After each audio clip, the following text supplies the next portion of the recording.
Sir मैं प्रथम batch से हूँ। हाँ जी। तो एक जो लेक्चर देखना है उसका जो फ्लो होता है लेक्चर के बाद क्या-क्या करना चाहिए उसमें थोड़ा डाउट था। मतलब लेक्चर देखना है फिर मॉड्यूल सॉल्व करना है कि डीपीपी सॉल्व करना है कि पीवाईक्यू सॉल्व करना है, कैसे सॉल्व करना है, अप्रोच कैसा होना चाहिए?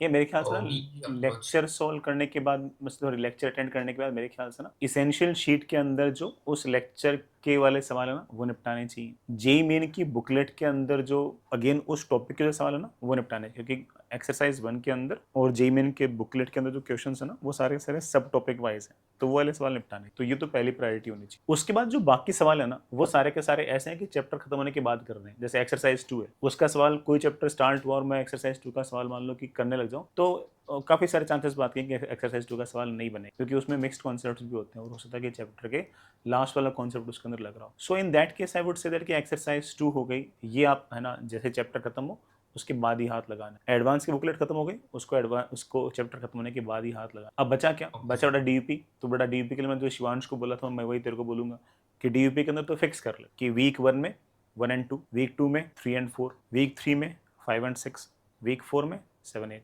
ऐसे करते करते बड़ा डीपीएस करता है। तो डीपी का तो बड़ा बिल्कुल सिंपल एल्गोरिदम हो गया, उसको कुछ सोचना ही नहीं है ना। शीट के अंदर एक्सरसाइज 1 और जेमेन की जो बुकलेट है वो बड़ा चैप्टर के साथ साथ कर ले, और बाकी जो सब कुछ है ना वो एक चैप्टर लेट चल ले। जैसे मान ले कि फिजिक्स में तू चैप्टर नंबर 6 पढ़ रहा है, तो एक्सरसाइज 2 किसकी कर रहा है? चैप्टर नंबर 5 की। ठीक, बस इतना सा बड़ा आराम से आपका काम बन जाएगा ना।